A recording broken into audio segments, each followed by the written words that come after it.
Hello students, welcome to my YouTube channel glorious learning classes. आज हम start करने वाले हैं चैप्टर फर्स्ट, जो उस दिन हमने डिस्कस किया था। उसमें हमने बताया था इमेज फॉर्मेशन के बारे में कि कॉनकेव मिरर से कितने टाइप की इमेज फॉर्मेशन या प्रतिबिंब बनते हैं। तो हमने बताया था 6 टाइप के प्रतिबिंब बनते हैं, जैसा कि डिस्कस कर चुके हैं। आज हम डिस्कस करने वाले हैं कॉनकेव मिरर की फोकल लेंथ का जो फॉर्मूला होता है, ये प्रूफ करके हम जो लाएंगे 1/f = 1/u + 1/v। ठीक है, ये कैसे प्रूफ करेंगे 2 मिनट में पहले देख लेते हैं क्या क्या हम लोग इस लाइट वाले चैप्टर में पढ़ चुके हैं, जो फिजिक्स का तुम्हारा पहला चैप्टर है। सबसे पहले हमने पढ़ा था उसमें लाइट की प्रॉपर्टीज़ के बारे में, लाइट क्या होती है, what is the properties of light. ठीक है, उसके बाद हमने बताया था लॉ ऑफ रिफ्लेक्शन। ठीक है, जिसमें 2 लॉ तुम्हारे आए थे, जिसमें हमने फिगर वाइज से आसानी से तुमको समझाया था कि जो तुम्हारा लॉ ऑफ रिफ्लेक्शन होता है उसमें क्या होता है, जो भी तुम्हारी इंसिडेंट रे होती हैं, रिफ्लेक्टेड रे होती है, और तुम्हारा क्या होता है जो नॉर्मल होता है, always in same plane. Second हमने ये बताया था कि जो तुम्हारा इंसिडेंट एंगल और रिफ्लेक्टेड एंगल आई और आर हमेशा इक्वल होते हैं, मतलब आपतन कोण और परावर्तन कोण का मान हमेशा बराबर रहता है। ठीक, उसके जस्ट बाद हमने बताया था कि तुम्हारा जो लेंस है, मतलब मिरर है, तुम्हारा दर्पण है, ये किस टाइप से बनता है। एक हॉलो स्फीयर टाइप का लिया था, फिर उसको 2 भागों में डिवाइड किया था, तो इसमें से एक कॉन्वेक्स निकला था, एक कॉनकेव, मतलब एक उत्तल दर्पण एक अवतल दर्पण। तो हमने उत्तल दर्पण के लिए क्या बताया था कि ऐसा दर्पण जिसके धसे हुए भाग पे पालिश होती है, उभरे हुए भाग से परावर्तन होता है, उसको उत्तल दर्पण कहते हैं। और अवतल दर्पण के लिए हमने बताया था कि ऐसा दर्पण जिसके उभरे हुए भाग पे पालिश तथा धसे हुए भाग से परावर्तन होता है, उसे हम क्या कहते हैं, कॉनकेव या अवतल दर्पण। ठीक है, तो सबसे पहले आज हम प्रूफ करने वाले हैं अवतल दर्पण के लिए फोकस दूरी का व्यंजक जो होता है 1/f = 1/u + 1/v। ठीक, for concave mirror find the formula of focal length 1/f = 1/u + 1/v। तो सबसे पहले हम फिगर, इसमें अगर इसका हम प्रूफ करने जा रहे हैं तो सबसे पहले क्लियर होना चाहिए इसका फिगर। अगर फिगर क्लियर है तो समझ लो क्या हो गया, तुम्हारी ये प्रूफ बहुत ही आसानी से हो जाएगी। ठीक, तो जैसे तुम्हारे ये कॉनकेव मिरर के लिए जो फोकल लेंथ का फॉर्मूला होता है, वही फॉर्मूला होता है तुम्हारा किसके लिए, कॉन्वेक्स मिरर के लिए भी सेम ही फॉर्मूला होता है 1/f = 1/u + 1/v। ठीक, तो हम कॉनकेव मिरर के लिए बता देंगे, मतलब अवतल दर्पण के लिए बता देंगे कि इसका प्रूफ हम कैसे करते हैं फोकल लेंथ के लिए। ठीक है, जस्ट सेम एज तुमको करना है कॉन्वेक्स के लिए। ठीक, लेकिन अगर एक सीख गए तो दूसरा क्या हो जाएगा, थोड़ा साइन का कन्वेंशन होता है उसमें, बस कॉन्वेक्स और कॉनकेव में, और सारा मेथड सेम रहता है। तो सबसे पहले आओ हम देख लेते हैं अवतल दर्पण। ठीक, और इसके लिए हमको फोकल लेंथ का फॉर्मूला प्रूफ करना है। तो मतलब सबसे पहले हम क्या करेंगे, सबसे पहले हमको एक अवतल दर्पण चाहिए। इसमें जब भी इसकी प्रूफ करना है तो सबसे पहले तो अवतल दर्पण बनाना पड़ेगा। तो हमने एज्यूम कर लिया, लेट कर लिया कि ये तुम्हारा क्या है, एक कॉनकेव मिरर है। फिगर आसानी से सब लोग समझ लो, अगर फिगर क्लियर हो गया समझ लो ये प्रूफ आ गई। प्रूफ वैसे बताते नहीं है कोई, लेकिन प्रूफ हम इसलिए बता रहे हैं क्योंकि बेसिक चीज़ अगर तुम्हारी क्लियर है तो हमेशा सारी चीज़ क्लियर रहेंगी। आगे जब भी तुम बढ़ोगे कंपटीशन लेवल में या फिर थोड़ा हाई लेवल में जाओगे, हाई स्कूल से 11th या 12th वगैरह में, तो उसके बाद तुमको कोई दिक्कत नहीं होगी। अगर हम डायरेक्ट ही बता दें कि ये अवतल दर्पण के लिए फॉर्मूला होता है, ये उत्तल दर्पण के लिए, लेकिन इसकी प्रूफ भी तो देखो कैसे क्या आता है, तुम्हारा साइन कन्वेंशन इसमें कैसे क्या रहता है, तो ये सारी चीज़ें तुमको सीखना पड़ेगा। तो सबसे पहले देखो कॉनकेव मिरर के लिए कर रहे हैं, तो सबसे पहले हमने एक कॉनकेव मिरर ले लिया। और हमने जैसा कि पहले डिस्कस कर चुके हैं कि कॉनकेव मिरर होता क्या है, जिसके तुम्हारे आउटर पार्ट पे पॉलिश होती है और इनर पार्ट से क्या होता है, रिफ्लेक्शन होता है, उसी को क्या कहते हैं, मिरर। हमने बताया था मिरर वाला पार्ट अलग बताएंगे और लेंस वाला पार्ट अलग बताएंगे। ठीक, तो अभी तो मिरर वाला ही चल रहा है, क्योंकि अभी जो इसके बाद जो हम बताएंगे क्या, लेंस वाला पार्ट, तो उसमें रिफ्लेक्शन नहीं होता, उसमें रिफ्रैक्शन होता है। रिफ्रैक्शन और रिफ्लेक्शन की डेफिनेशन मैंने बहुत ही अच्छे तरीके से प्रीवियस वीडियो में डिस्कस की है। तो अगर जिसने भी ये वीडियो नहीं देखी है, जो छूट गई है इससे पहले की, जो तुम्हारे लाइट चैप्टर से रिलेटेड है, तो जाके मेरे चैनल पर जाके पुरानी जितनी भी वीडियोज़ पढ़ी हैं 2 या 3, वो आसानी से क्लियर कर ले, सारे कॉन्सेप्ट वाइज बताए गए हैं। तो सबसे पहले हमने बना लिया M1 M2 क्या है, M1 M2 एक कॉनकेव मिरर है, मतलब अवतल दर्पण है।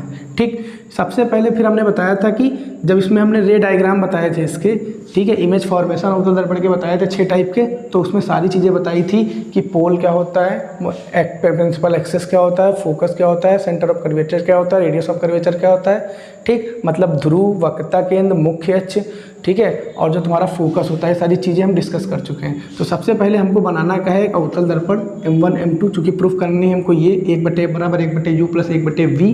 तो सबसे पहले हमने ले लिया, एज्यूम कर लिया, एक तुम्हारा क्या है m1 m2, एक तुम्हारा अवतल दर्पण है या कॉनकेव मिरर है। सबसे पहले तुमको क्या करना पड़ता है, एक मेन एक्सेस या प्रिंसिपल एक्सेस बनानी पड़ती है, ये तुम्हारी प्रिंसिपल एक्सेस है, ठीक। और यहाँ पे जो तुम्हारा दर्पण जो होता है तुम्हारा, मतलब जो भी मिरर होगा, इसका जो भी मिड पॉइंट होता है उसी को हम कहते हैं पोल या पी कहते हैं। पोल मतलब पी से डिनोट कर देते हैं, मतलब जो दर्पण का मिड पॉइंट होता है उसी को हम पोल कहते हैं, जिससे तुम्हारी मेन एक्सेस या प्रिंसिपल एक्सेस इसको कहते हैं, ये प्रिंसिपल एक्सेस है, ये क्या है तुम्हारी प्रिंसिपल एक्सेस, ठीक है। तो ये मुख्य अक्ष है, इसी को कहते हैं मुख्य अक्ष, ठीक है। तो सबसे पहले हमने ये क्लियर कर दिया, ये P है। अब फिर तुरंत इसके बाद यहाँ पे फोकस होता है, फिर हमने बताया था यहाँ पे C होता है, और C के बाद यहाँ पे इंक्लाइंड पोजीशन होती है, ठीक। तो सबसे पहले हम क्या करेंगे, यहाँ पे एक वस्तु AB लेंगे। मान लिया कि इस मुख्य अक्ष पर एक वस्तु AB क्या है सिचुएटेड है। अब B से एक रे जाएगी तुम्हारी, और पहली रे जो जाती है वो हमेशा प्रिंसिपल एक्सेस के पैरेलल जाती है, और दर्पण पर स्थित बिंदु, मान लिया दर्पण पर स्थित बिंदु D है, D से टकरा के या रिफ्लेक्ट होके ये फोकस F से क्या करेगी, फोकस F से रिफ्लेक्ट कर जाएगी। मतलब सबसे पहले हमने क्या किया, सबसे पहले एक M1 M2 अवतल दर्पण बनाया, फिर इस पे पोल लिया, फिर फोकस, सेंटर ऑफ कर्वेचर, फिर इसी पे हमने क्या किया, एक वस्तु AB एज्यूम कर ली, जिसके थ्रू तुम्हारी B पार्ट से एक रे तुम्हारी मुख्य अक्ष या प्रिंसिपल एक्सेस के पैरेलल जाती है, जो D से रिफ्लेक्ट होके दर्पण पर बिंदु D से रिफ्लेक्ट होके फोकस F से निकल जाती है। दूसरी रे क्या करेगी, दूसरी रे तुम्हारी सेंटर ऑफ कर्वेचर से जाएगी, यही B पॉइंट से ही दूसरी रे जाती है सेंटर ऑफ कर्वेचर से। ये क्या करती है, ये मान लो ये रे गई, फिर उसी डायरेक्शन में क्या करती है, वापस आ जाती है। मतलब जो सेंटर ऑफ कर्वेचर से रे तुम्हारी जाएगी वो उसी डायरेक्शन में वापस चली आएगी। तो जहाँ पर ये दोनों रे एक दूसरे को काटेंगी, वहीं पे वस्तु AB का पहली बात तो उल्टा प्रतिबिंब बनेगा, इन्वर्टेड बनेगा, इन्वर्टेड बनना है फिगर। वहीं पे वस्तु AB का एक उल्टा फिगर जो होता है A डैश B डैश ये मिलता है, और वस्तु से छोटा है तो छोटा बनेगा, और क्या बनेगा, वास्तविक बनेगा, ठीक है। आभासी जब बनता है दर्पण में प्रतिबिंब तो वो हमेशा दर्पण के पीछे बनता है, जिस तरफ तुम्हारा पालिश होती है उस तरफ अगर प्रतिबिंब बन जाए तो समझ लो वो आभासी प्रतिबिंब है, ठीक। तो यहाँ तक आई हो तुम लोगों को क्लियर हो गया होगा कि ये तो तुम्हारा इमेज फॉर्मेशन नंबर 2 है, जो कॉनकेव मिरर में बताया था वही वाला तुम्हारा फिगर बना है। अब जब हम प्रूफ करेंगे ये, तो बस सबसे पहले तो हमको करना पड़ेगा इस D से इस पे मुख्य अक्ष पे एक परपेंडिकुलर खींचना पड़ेगा। हमने मान लिया DN ये परपेंडिकुलर है, ठीक है। मान लिया AB, ये मान लो N पॉइंट ले लिया हमने, एज्यूम कर लिया कि ये पॉइंट क्या है N है, ठीक है। या फिर F भी मान सकते हैं, कोई दिक्कत नहीं है, चाहो तो F मान लो, कोई दिक्कत नहीं है, कोई भी पॉइंट मान सकते हैं, क्योंकि F तो हो ही गया, मान लिया हमने N पॉइंट है ये, ठीक। तो देखो यहाँ पे सबसे पहले हम क्या करेंगे, अब इसकी प्रूफ करने जा रहे हैं। प्रूफ देख लो सब लोग, आसानी से समझ में आएगी आई होप। सबसे पहले प्रूफ में क्या करना है, हमको पता है ये हमने परपेंडिकुलर क्यों डाला, क्योंकि इसको डालने से ये तुमको एक रेक्टेंगल टाइप से देखो मिल जाएगा, और हमको इसमें ज्योमेट्रिकल प्रूफ करना है सारी चीज़ें, ज्योमेट्रिकली जो चीज़ें यूज होती हैं वो सारी चीज़ें। तो सबसे पहले तुम्हारी सिमिलरिटी वाली प्रॉपर्टी लग जाएंगी। इस वाले ट्राइंगल में अगर हम देखें, ये वाला ट्राइंगल जो ABC है, और एक ये छोटा वाला ट्राइंगल ले लें जो तुम्हारा इमेज फॉर्मेशन बना रहा है A डैश B डैश, अगर इन दोनों ट्राइंगल में हम लें तो क्या करेंगे, इन ट्राइंगल मतलब ये दोनों क्या हैं, एक सिमिलर ट्राइंगल है, या फिर लिख देंगे सर्वांग सम त्रिभुज हैं ABC, लिखेंगे त्रिभुज ABC, तथा जो त्रिभुज दूसरा है A dash B dash C, similar है ट्राइंगल। और सिमिलर ट्राइंगल होते हैं तो क्या होता है, उनके परपेंडिकुलर का रेशियो उनके बेस के रेशियो के इक्वल होता है। ये प्रॉपर्टी होती है तुम्हारी सिमिलर ट्राइंगल के लिए। तो त्रिभुज ABC तथा त्रिभुज A dash B dash C सर्वांगसम त्रिभुज है या सिमिलर ट्राइंगल है, ठीक है, सर्वांगसम त्रिभुज है, या फिर लिख देंगे सिमिलर है। अगर ये सिमिलर है तो क्या करेंगे हमने क्या बताया, इनकी परपेंडिकुलर का रेशियो मतलब AB अपॉन, यहाँ पे देखो तो हो जाएगा AB upon A dash B dash equal to AB upon A dash B dash equal to AC upon A dash C, AC upon A dash C, मतलब परपेंडिकुलर का रेशियो इनके आधार के रेशियो के इक्वल हो जाएगा। पहली चीज़ तो ये मिल गई, मान लिया, लेट कर लिया इसको इक्वेशन फर्स्ट। सेकंड जो लेंगे हम, सेकंड देखो क्या करेंगे, सेकंड त्रिभुज लेंगे हम इस वाले में, देखो एक ये त्रिभुज बनना है और एक DNF ये त्रिभुज बनना है। तो हमने लेट कर लिया क्या कि त्रिभुज यहाँ पे देखो त्रिभुज DNF, त्रिभुज DNF तथा अब त्रिभुज कौन सा A', B', F कैसे त्रिभुज हैं? ये भी सर्वांगसम है या फिर सिमिलर ट्राइंगल है, सिमिलर ट्राइंगल है, ठीक है, दोनों ट्राइंगल। तो इसमें भी वही rule DN upon A', B', DN upon A', B', मतलब अब इसमें परपेंडिकुलर ये इसका रेशियो और इस वाले बेस का इस वाले बेस से रेशियो, ठीक, बराबर F या A', अपॉन A', या फिर लिख लो पहले FN अपॉन A', पहले बड़ी वाली ट्राइंगल लिखे जाएगी ना, तो FN अपॉन A', ठीक। इसको लेट कर लेंगे हम क्या, इक्वेशन नंबर 2। बताओ यहाँ तक क्लियर हो गया? आई होप तुमको यहाँ तक तो क्लियर हो ही गया होगा, यहाँ तक कोई दिक्कत नहीं होगी, ठीक। तो उसके बाद देखो साइन कन्वेंशन जो होता है यहाँ पे नोट कर दे रहे हैं, वो भी आगे यूज होगा। जो कॉनकेव मिरर में जो तुम्हारा क्या होता है, साइन कन्वेंशन जो होता है, साइन कन्वेंशन, ठीक है, वो क्या होता है, सबसे पहले देखो जो P से A तक, मतलब हमेशा डिस्टेंस पोल से ही ली जाती है, हमने बताया था इससे पहले भी। तो P से A तक की डिस्टेंस को हम क्या कहते हैं, वस्तु तक की दूरी को U कहते हैं, और P से A' तक की प्रतिबिंब की दूरी को V कहते हैं, और P से F तक की दूरी को फोकस दूरी कहते हैं, इसको F से लिखते हैं। P से C तक की दूरी वक्रता त्रिज्या होती है, इसको हम लिखते हैं स्मॉल r से। और साइन कन्वेंशन जो होता है तुम्हारा, साइन कन्वेंशन जब भी तुम्हारा लेफ्ट हैंड में जितनी भी चीज़ें होती हैं वो हमेशा नेगेटिव साइन में ली जाती हैं, और राइट हैंड में जो चीज़ें होंगी, ठीक है, जो राइट हैंड में चीज़ें होंगी वो पॉजिटिव ली जाएंगी, और लेफ्ट हैंड में सारी चीज़ें हैं, देखो जो भी PA है, P' है, मतलब UV, F, R, ये सारी चीज़ें लेफ्ट हैंड में है, तो सारी चीज़ें निगेटिव ली जाएंगी, ये चीज़ ध्यान रखना। और क्या होता है, ऊपर वाली चीज़ें प्लस ली जाती है, नीचे वाली माइनस ली जाती है, ये साइन कन्वेंशन ध्यान रखना, ठीक है। तो यहाँ पे देखो आई होप यहाँ तक क्लियर हो गया होगा। फिर उसके बाद देखो अगर हम ज्योमेट्री लगाएं इसमें, तो ABDN, एक तुमको रेक्टेंगल या आयत दिख रहा है, ABDN, तो लिख देंगे ABDN एक आयत है या एक रेक्टेंगल है, ठीक है, इज अ रेक्टेंगल। देयरफॉर क्या होगा, हमको पता है आयत में आमने सामने की भुजाएं बराबर होती हैं, तो मतलब जो AB की भुजा होगी वो DN के बराबर हो जाएगी, इसीलिए तो हमने परपेंडिकुलर डाला था, क्योंकि तब हो जाएगा AB इक्वल टू DN।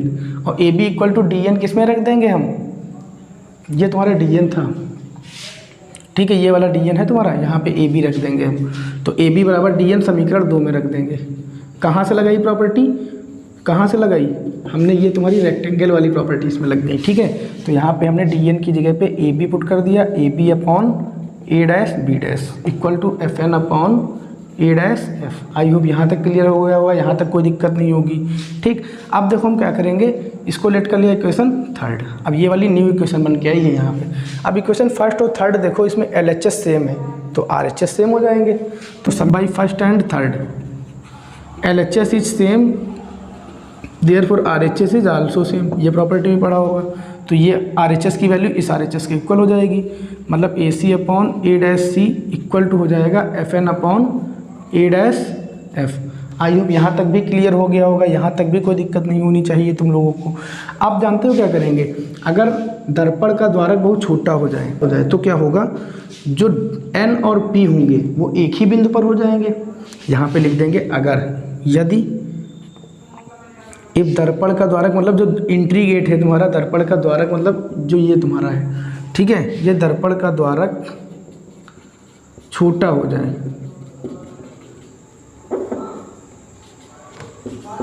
तो क्या हो जाएगा, N, ये N पॉइंट इस पे लाई कर जाएगा, तो N और P एक ही बिंदु हो जाएंगे, N और P एक ही बिंदु हो जाएंगे, एक ही हो जाएंगे बिंदु।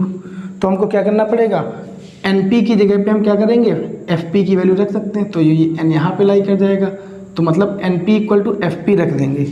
तब हम क्या करेंगे, NP जो तुम्हारा है वो बराबर हो जाएगा किसके, FP के, NP इक्वल हो जाएगा तब किसके, FP के, तब ये दोनों एक ही हो गए, तो ये यहाँ से यहाँ तक दूरी ले जाएगी, तब NP थोड़ा नहीं ले जाएगी, तो P से F तक दूरी ले जाएगी। तो इसी में हम रख देंगे क्या, यहाँ पे देख लो, आई होप। अब देखो यहाँ से हम देख लेते हैं, NP इक्वल टू FP के इक्वल हो जाएगा, तो ये तुम्हारी जो तुम्हारा बना AC upon A', C equal to तब हो जाएगा तुम्हारा पी एफ लिख सकते हो या एफ पी लिख दो, कोई दिक्कत नहीं है, अपॉन ए डैश एफ। अब हमको कुछ नहीं करना है, बस चेंज करना है। अब हमको कुछ नहीं करना है, क्या करना है, चेंज करना है बस। चेंज कैसे करेंगे, जैसे मान लो तुम्हारी ये यहाँ से यहाँ तक मान लो कोई लाइन है ए बी, ठीक। अगर तुमको ये डिस्टेंस पता है x है, ठीक, और तुमको ये टोटल पता है कि 2 है, तो तुमको पता है जब ये वाली हम डिस्टेंस निकालेंगे, मान लो AO x है और AB पूरी 2 दी है, तो तुमसे कहते हैं OB कितनी होगी, तो तुम यही तो कहोगे टोटल में से माइनस कर दो x को, तो तुम कहोगे 2 - x होगी, तो ये हो जाती है। यही चीज़ तुमको इसमें भी लगानी है। जैसे मान लो AC है और हमने क्या बताया, डिस्टेंस हमेशा पोल से काउंट की जाती है, तो अगर AC निकालेंगे तो AC को हम कहाँ से कहाँ ले जाएंगे, पहले AC अगर निकालना है हमको तो पहले हमको पता होनी चाहिए पूरी डिस्टेंस, A से P तक पता होनी चाहिए डिस्टेंस माइनस PC। अगर ये डिस्टेंस हम टोटल में से PC डिस्टेंस घटा दें तो हमको AC पता चल जाएगी। क्यों, क्योंकि हमको डिस्टेंस हमेशा होल लेनी है, पोल तक ही लेनी है। तो AP या PA लिख दो, चाहे PAC को क्या लिख सकते हैं, PA माइनस PC, ये करेंगे तो AC मिल जाएगा। इसी टाइप से A' अगर हमको निकालनी है तो जो C पॉइंट है इसको पहले P तक ले जाओ, तो PC माइनस PA', इसको लिख देंगे PC माइनस PA'। इसी टाइप से PF जो तुम्हारा आया है यहाँ पे, इसको PF तो तुमको डायरेक्ट हमने बताया था -F लिख देना, तो PF इक्वल टू -F। अब A' को क्या लिख सकते हैं, A' है तो A' से P तक गए तो PA' minus PF, PA' minus PF, ठीक। अब देखो जो डैश वाली चीज़ें हैं वो V है, समझ लो। अब PA हमने क्या बताया था, जो तुम्हारी पोल से ऑब्जेक्ट तक की डिस्टेंस होती है उसको हम U से डिनोट करते हैं, और पोल से इमेज तक की डिस्टेंस को V से, पोल से फोकस तक की डिस्टेंस को -F, और पोल से सेंटर ऑफ कर्वेचर तक की -R। अब बस सारी वैल्यू यहाँ से ये पुट कर दो जो तुमको साइन कन्वेंशन बताया था, ये वैल्यू तभी हमने स्टार्टिंग में बता दी थी। PA की वैल्यू क्या करना है, -U, PA equal to -U, minus PC equal to -R, तो माइनस माइनस प्लस R हो जाएगा।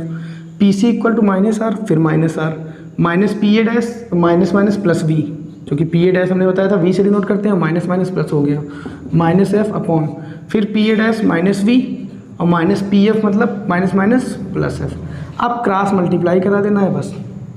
जैसे देखो क्रॉस मल्टीप्लाई कराएंगे जब हम यहाँ पे देखो, तो इस पूरी ब्रैकेट की इससे इंटू कराएंगे, इस पूरे ब्रैकेट की इससे कराएंगे, मतलब ये तो पूरा इससे डायरेक्ट हो जाएगा। तो पहले इसकी इससे कर रहे हैं तो -V से करना है पहले इन दोनों की, तो माइनस माइनस प्लस UV हो जाएगा, और माइनस VR या RV लिख लो, चाहे VR लिख लो चाहे RV लिखो, कोई दिक्कत नहीं है, ठीक। अब F की कराना है तो -FU और फिर प्लस RF, ठीक, इक्वल टू।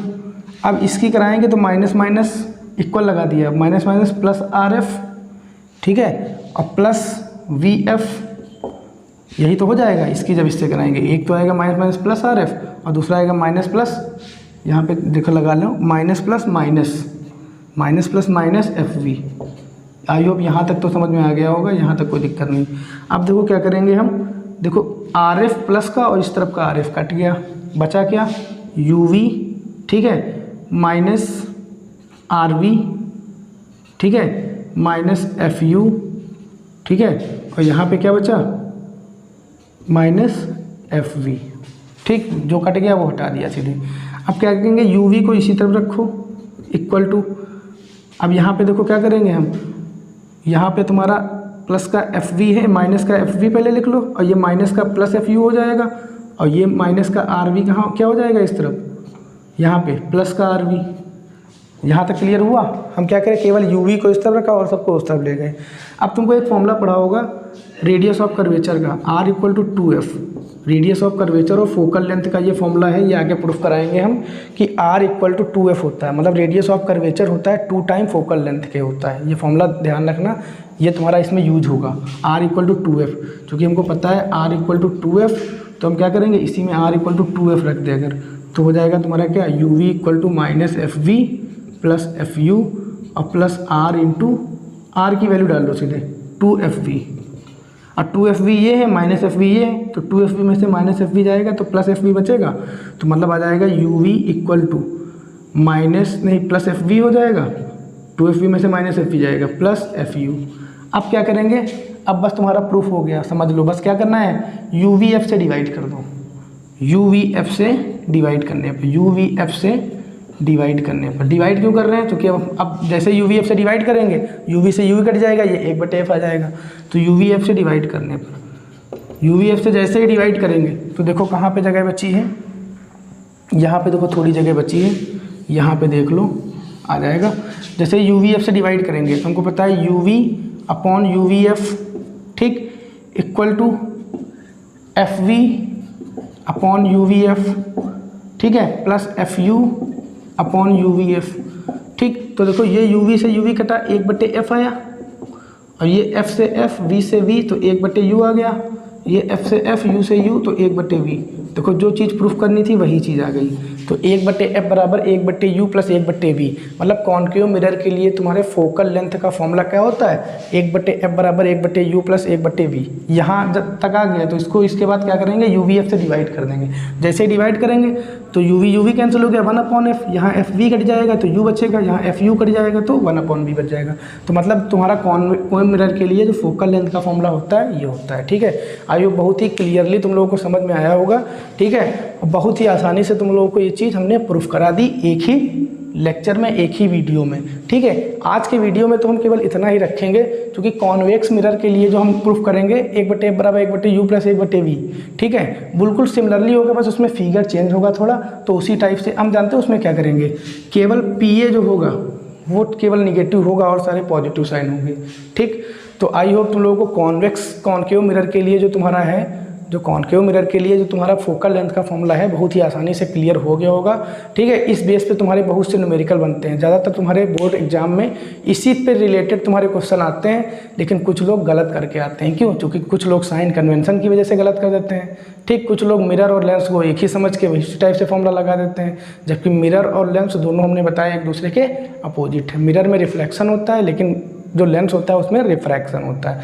तो हमने बताया अगर ये साइन कन्वेंशन याद है तो इसके हम न्यूमेरिकल बताएंगे तो बहुत ही आसानी से तुम लोगों को समझ में आएंगे। आई होप तुम लोगों को यहाँ तक बहुत ही आसानी से क्लियर हो गई होगी सारी चीज़ें, स्टेप बाय स्टेप जो चीज़ हमने समझाई, ठीक है। और जो लोग भी मेरी लाइट वाली वीडियो, प्रीवियस वीडियो जो तो नहीं देखे हों, वो जाके मेरे चैनल पर एक 10th साइंस के नाम से तुमको फोल्डर मिल जाएगा, जिसमें तुमको फिजिक्स की अभी पहला चैप्टर ही डाला है हमने, क्योंकि अभी कुछ टेक्निकल इश्यू, मतलब जो भी तुम्हारा मेरे एग्ज़ाम वगैरह की वजह से तुम्हारा जो लॉस हो गया है, ठीक है। अब तुम्हारा बहुत ही आसानी से सारी चीज़ें प्रोवाइड कर दी जाएंगी मेरे यूट्यूब चैनल पे, जिससे तुम लोगों को आसानी से सारी टॉपिक क्लियर होते चलेंगे, ठीक है। क्योंकि ज़्यादा चैप्टर तो है नहीं फिजिक्स में 4 चैप्टर हैं। ये तुम्हारा रिफ्लेक्शन से रिलेटेड तुम्हारा था मिरर केवल।